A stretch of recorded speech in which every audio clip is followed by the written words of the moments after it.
What's going on, guys? Sam Adams here, and welcome back to another episode of The Drop, the weekly series that lets you know what games are coming out across the PlayStation 4, Xbox One, PC, Switch, whatever they might be coming out on. We will talk about it right here, and this week features the relaunch, or at least what I consider to be the relaunch, of No Man's Sky. There is a huge update coming out across all platforms and the introduction of the game on the Xbox One. On top of that, a couple of other awesome games, so without further ado, let's go ahead and jump into it. First off, we have No Man's Sky, which is officially making its way to Xbox One this week. However, we have the introduction of a brand new update by the name of Next that is coming out on the PlayStation 4 and the PC alongside this Xbox One port.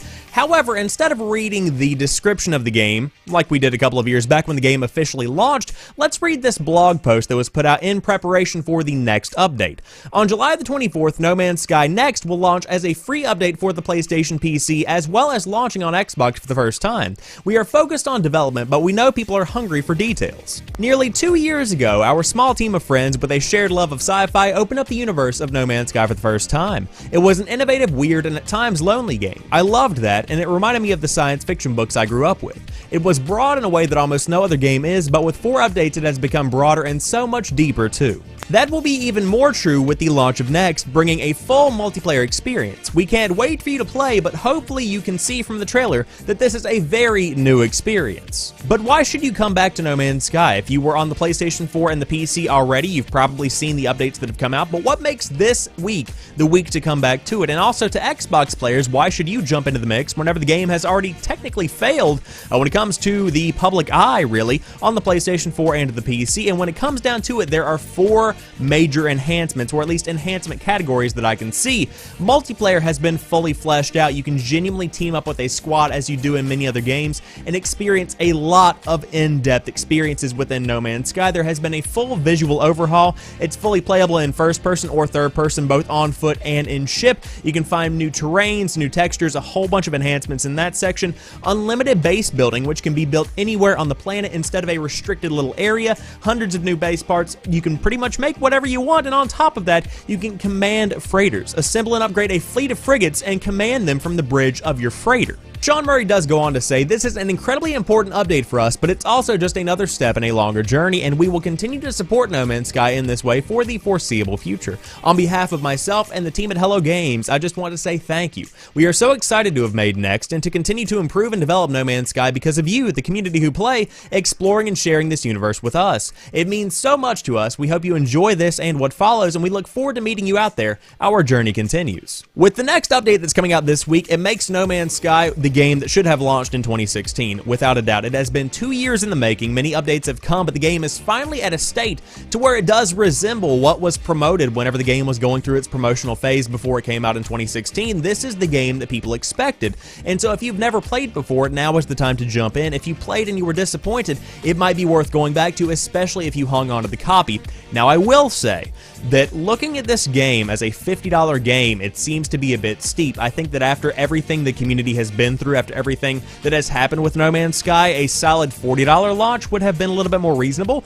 But when it comes down to it, it took manpower, it took many hours to make the game into what it is today. So if you're buying on the Xbox One, you can expect to see what you might consider to be a bit of a hefty price tag, but considering the amount of content that's in the game now, considering the depth, considering the amount of time that you can put into it and the hundreds of hours that can be experienced in No Man's Sky, I would say that it's actually a fairly decent price, although with considering the circumstances, will seem overpriced whenever you're first looking at the box. With all of the pricing stuff put to the side, if you gave the game a shot on the PlayStation 4 or the PC back whenever it first came out, jump back into it this week and give it another shot. I think you might be pleasantly surprised to see that there is a completely different game here. And for Xbox One players, well, the PlayStation 4 and PC guys have been beta testing your game for 2 years now. So No Man's Sky is the game that they deserved whenever it came out in 2016, so you have no reason to not give it a shot. Next up, we have Mega Man X Legacy Collections 1 and 2 coming out on the PlayStation 4, Xbox One, Nintendo Switch, and the PC. Play as Mega Man X, the powerful evolution of classic fighting robot Mega Man, as he battles a variety of deadly bosses known as Mavericks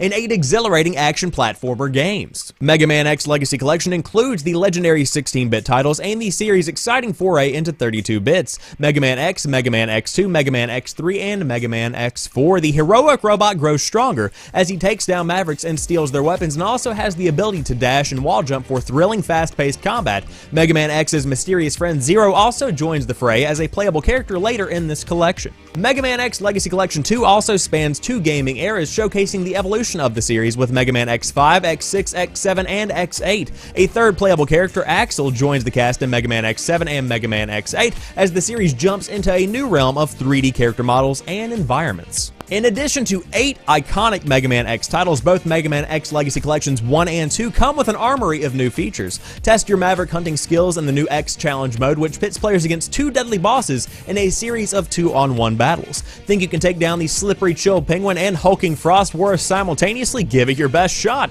Additionally, Mega Man X Legacy Collection includes a huge museum filled with rare production art, catalogs of classic merchandise, a playlist of nostalgic commercials, and more. The collection also includes an animated prequel film starring the origins of Mega Man X villain Sigma. This is the ultimate way to experience the complete high-octane Mega Man X series. So of course, with the success of the previous Mega Man Legacy Collections, we now have the Mega Man X Legacy Collections, and so pretty much if you are a fan of Mega Man or classic action platformers, then by all means jump into it and give it a shot. I think the real value in this release this week is not only for the hardcore Mega Man fan, but also for the Nintendo Switch, because these retro platformers are going to be, quite frankly, right at home. So if you do want to jump in and have some retro Mega Man experiences, then try out the Mega Man X Legacy Collections 1 and or 2 this week whenever they hit the PlayStation 4, Xbox One, Switch, or the PC. And to round out our big titles for the week, the Banner Saga 3 is coming out on the PlayStation 4, Xbox One, Switch, and the PC.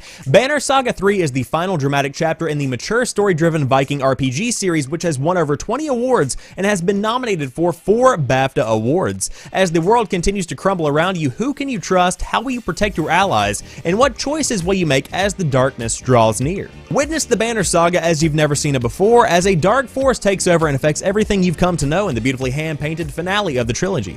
Choose new playable characters to join your party, including Dredge heroes. Take advantage of new upgrade options as they progress in battle. Deeper strategic combat with the new Battle Wave system against a myriad of new enemies. The Valka Spear and heroic titles let players customize their playstyle even further. Drive your own narrative as you carry your choices from both Banner Sagas 1 and 2 over, leading to different climactic endings in this final chapter. No hero is safe. And of course, there is an all-new original score from Grammy-nominated composer Austin Wintory, which sounds fantastic because man does this game franchise have some fantastic music. Now, if you've never played the Banner Saga, you might want to check your Twitch Prime, because it was given away for free a couple of months back, so you might have it and you might have forgotten about it. But if you don't have it, it's pretty much a turn-based RPG with beautiful hand-drawn graphics, an amazing art style, and an incredible atmosphere. But if you haven't given it a shot, they're normally on sale for a couple of bucks if you want to get 1 or 2 before jumping into 3, but really I would recommend jumping in earlier in the franchise because again, this is the finale, so if you want to jump in with 3, you can, no one's going to stop you,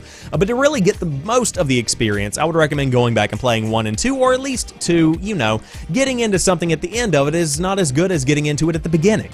But when it comes to it, the gameplay style is very much so a turn-based RPG with beautiful graphics, as I said, so if you want to give it a shot, it's worth looking into. Again, it's won tons of awards, so obviously it's got something going for it. And again, the Banner Saga 3 is coming out this week on the PlayStation 4, Xbox One, Switch, and the PC. To round out this week's episode of The Drop, Hello Neighbor is coming out on the PlayStation 4, the Switch, iOS, and Android, and Crossing Souls is coming to the Nintendo Switch. So I hope you guys have enjoyed this episode of The Drop. If you did, be sure to drop me a like down below and let me know what games you are looking forward to, both this week and in the future. Let me know what games are on the horizon that you are absolutely pumped for. But if you have never checked out the channel before, I do have a live gaming news morning show that I host right here every weekday morning at 7 a.m. Eastern Time to catch you guys up on the hottest gaming news coming out of the industry. But I also have podcast links, I also have Twitter, I also have a ton of stuff that will be linked down below. But as for right now, thank you for watching this particular video. I will talk to you soon. Peace.